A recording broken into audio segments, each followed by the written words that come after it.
بسم اللہ الرحمن الرحیم اللہم صلی علی محمد وعلی آل محمد کما صلیت علی ابراہیم وعلی آل ابراہیم انک حمید مجید اللہم بارک علی محمد وعلی آل محمد کما بارکت علی ابراہیم وعلی آل ابراہیم انک حمید مجید رب اشرح لی صدری ویسر لی امری واحلل عقدۃ من لسانی یفقہوا قولی۔ السلام علیکم دوستو، میں ہوں ایک عام سا مسلمان فقیر معصوم وارثی۔ دوستو، ہماری گفتگو خلیفے کی تخلیق اور ترتیب کے حوالے سے ہے۔ کل بھی ہم نے اس کے حوالے سے تھوڑی گفتگو کی تھی کہ اللہ تعالیٰ نے اس کی تخلیق میں کیا ترتیب رکھی ہے اور اس کو کیسے فضیلت اور امتیاز بخشا ہے، اس کے رتبے کو کس طرح اللہ تعالیٰ نے بلند کرنا چاہا، اور اس کی تخلیق میں بھی ان مراحل کو شامل کیا جن مراحل سے اس کے امتیاز کو سمجھا جا سکتا ہے۔ آج ہم گفتگو کریں گے کہ اللہ تعالیٰ نے جتنے بھی انسان اس روئے زمین پہ بھیجنے تھے، ان انسانوں کی ارواح کی دو اقسام اللہ تعالیٰ نے رکھی ہیں۔ جو بھی انسان اس دنیا میں اللہ تعالیٰ نے بھیجنے تھے، ان کی ارواح کی دو اقسام اللہ تعالیٰ نے رکھی ہیں۔ ایک ہے روح سماوی اور دوسری ہے روح ارضی۔ اب جو روح سماوی ہے وہ آسمان کی طرف پلٹتی ہے، جو اوپر کی دنیا کی طرف پرواز کرتی ہے، جو ملکوت، جبروت اور باقی عالمین سے ہوتے ہوئے وحدت عالم وحدت اور عالم احدیت تک کی سیر پاتی ہے۔ اور دوسری یہ ہے کہ روح ارضی ہے، وہ اس دنیا کی طلب میں رہتی ہے، اسے ان چیزوں سے کوئی شوق، کوئی ان کے حوالے سے اس کے دل میں کوئی خیال نہیں آتا کہ یہ اللہ تعالیٰ کی عالمین میں سیر ایک خلیفے کا حق بھی ہے اور ایک خلیفے کا منصب بھی ہے۔ وہ بس یہی سمجھتا ہے کہ اسی دنیا میں ہم آئے تھے، اسی دنیا میں کچھ کریں گے، اور جو کچھ کریں گے اس کا آگے چل کے حساب ہوگا، اور اگر اچھا کر کے جائیں گے تو جنتیں ملیں گی، اگر برا کر کے جائیں گے تو جہنمیں ملیں گی۔ جنتوں اور جہنموں کے اس فلسفے میں اس نے اپنی زندگی گزار دی اور گزار رہے ہیں۔ یہی چیز وہ سمجھتے ہیں کہ یہی دین ہے، یہی کل کہانی ہے، اس سے بڑھ کر اور کچھ بھی نہیں ہے۔ باقی جتنی بھی باتیں ہیں یہ صرف باتیں ہیں، ایسے بہکاوے ہیں، ان باتوں میں کچھ بھی نہیں رکھا۔ اب ایسی ارواح میں سے کچھ تو یہ ہے کہ دینداری پہ رہتے ہوئے بھی دینداری کے اس مقام کو، اس معراج کو حاصل نہیں کرتے جو معراج ایک خلیفے کی ہونی چاہیے، اور کچھ ایسے ہیں کہ وہ دنیا داری میں اتنے مست ہو جاتے ہیں اور دنیا داری کی خواہشات میں، لذات میں، دنیا داری کی طلب میں وہ اس حد تک مست ہو جاتے ہیں کہ ان کی نظر میں صرف پیسہ ہی پیسہ رہ جاتا ہے، دنیا ہی دنیا رہ جاتی ہے۔ نہ وہ ان رشتوں کی عزت کرتے ہیں، نہ خاندان کی کوئی عزت کرتے ہیں، نہ انسان برادری کی ان کے ہاں کوئی توقیر ہے، نہ ہی معاشرتی اسلوب ان کے پاس کوئی معنی رکھتے ہیں، نہ ہی روایات، نہ ہی کوئی اقدار ہیں ان کے سامنے بس اپنی ذات کے حوالے سے ہی سارے معاملات ہیں کہ میں بنگلہ بنا لوں، میں گاڑی لے لوں، میں پیسہ جمع کر لوں، میں حاکمیت حاصل کر لوں، میں حکومت حاصل کر لوں، میں عہدہ حاصل کر لوں، میں کرسی حاصل کر لوں، میں جو کچھ بھی ہے وہ میں حاصل کر لوں، میں حاصل کر لوں، میں حاصل۔ وہ اپنی میں کی مستی میں اتنے مست ہوتے ہیں کہ انہیں اپنی میں سے ہٹ کے کچھ چیز نظر نہیں آتی۔ یہ روح ارضی والوں کے حصے میں یہ چیز آتی ہے، اور روح ارضی والوں کا ہی یہ مزاج ہے۔ اسی طرح ہمارے کچھ ایسے بھی دوست ہیں جو ہیں تو دیندار، لیکن یہ ہے کہ وہ بھی روح عرضی رکھتے ہیں، وہ دین کے معاملات کو بھی زمین تک محدود رکھتے ہیں، اور پھر آہستہ آہستہ حالات کے حوالے سے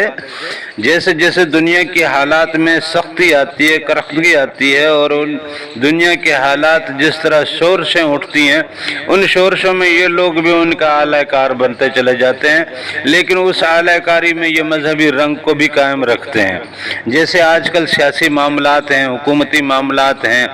اور بہت ساری چیزیں ہیں، وہ یہ کہتے ہیں کہ ہم حکومت میں آئیں گے تو ہی اللہ کا کلمہ نافذ کر پائیں گے، اگر نہیں آئیں گے تو اللہ کا کلمہ نافذ نہیں کر پائیں گے۔ بھائی بات یہ ہے کہ تم اللہ کے کلمے کو اپنی ذات تک کتنا نافذ کر سکے ہو، تم اللہ کے کلمے کو اپنی ذات تک کتنا نافذ کر سکے ہو، اور اللہ کے کلمے کو اپنے گھر میں، اپنے بچوں میں، اپنے دوستوں میں کتنا نافذ کر سکے ہو، کہ اگر حکومت تمہیں دے دی جائے، اگر حکومتی باغ دوڑ اور حکومتی عوامل میں تمہیں سرپرست اعلیٰ بنا بھی دیا جائے، زمامِ کار اگر تمہارے ہاتھوں میں دے بھی دی جائے، تو تم کس حد تک اللہ کے کلمے کو اور اللہ کی کبریائی کو اور اللہ کی بندگی کو اور حضور کے عشق کو رائج کر سکتے ہو، نافذ کر سکتے ہو۔ اصل میں عشق تو ہے وہ دلوں کا معاملہ ہے، یہ کسی کی حکومت سے یا کسی کی کرسی سے نافذ نہیں ہوتا۔ ہاں کرسی سے تم شرعی معاملات، احکامات اور شرعی فیصلے تو نافذ کر سکتے ہو، حکومت لینے سے تم ماحول کو شرعی بنا سکتے ہو۔ جیسے آج بھی آپ جا کے دیکھ لیں، سعودی عربیہ ہے اور کافی سارے ممالک ہیں جن کا بیرونی ماحول آپ کو باپردہ محسوس ہوگا، شرعی محسوس ہوگا، اسلامی محسوس ہوگا، لیکن درون خانہ ان کے معاملات کس حد تک ہیں اور ان کی زندگی کہاں تک ہے، گھر کا دروازہ عبور کرنے کے بعد، باہر نکلنے کے بعد وہ کس رنگ میں ہے، اور گھر کے دروازے میں داخل ہونے کے بعد وہ کس رنگ میں ہے، یہ کہانیاں بھی عام ہیں۔ بات یہ ہے کہ عرضی روح کو ہم سمجھ نہیں پائے ہیں، عرضی روح کے مزاج کو ہم سمجھ نہیں پائے ہیں، اور عرضی روح کو بیدار کر کے اس کو منور کرنا ہی سماوی روح کا کام تھا، یہی اصل میں خلیفے کا کام تھا۔ اب ہم میں سے کسی کو معلوم تو ہے نہیں کہ سماوی روح کس کی ہے اور عرضی روح کس کی ہے۔ میں اپنی ذات کے حوالے سے تو یہ نہیں جانتا کہ میری روح سماوی ہے یا عرضی ہے، لیکن یہ ہے کہ ان میں تھوڑی سی پہچان رکھی گئی ہے۔ وہ پہچان انسان اپنے آپ میں بھی محسوس کر سکتا ہے۔ وہ پہچان یہ ہے کہ سماوی روح کے سامنے جب اللہ اور اس کے رسول کے عشق کی بات ہوگی، اللہ اور رسول سے محبت کی بات ہوگی، اللہ اور رسول سے منسلک ہونے کی بات ہوگی، اللہ اور اس کے رسول سے اپنے آپ کو جوڑنے کی بات ہوگی، تو ان کے اندر جذبہ ایمانی پروان چڑھے گا اور جذبہ ایمانی اندر مچلے گا۔ ان کے دلوں میں ہلکی سی جنبش ہوگی، شورشیں اٹھیں گی، اور انہی شورشوں میں وہ ایمان کی دولت میں اور زیادہ امیر ہوتے جائیں گے۔ لیکن یہ ہے کہ اگر ان کے دلوں پہ اللہ اور اس کے رسول کے عشق کی اور ان کے معاملات کی بات کریں اور ان پہ اثر نہ ہو، تو اس کا مقصد یہ ہے کہ یہ عرضی روح ہے، یہ سماوی روح نہیں ہے۔ اب بہت سارے ایسے لوگ ہیں جو کہ مسلمان نہیں ہیں، ہم مختلف پروگراموں میں دیکھتے ہیں کہ کسی پروگرام میں کسی نے اذان پڑھ دی تو پروگرام میں بیٹھے سارے لوگ وہ رونے لگے، ان کی آنکھوں میں آنسو آ گئے۔ بہت سارے ایسے ریئلٹی شو ہوتے ہیں، بہت سارے ایسے اسٹیج پروگرام ہوتے ہیں، ٹی وی پروگرام ہوتے ہیں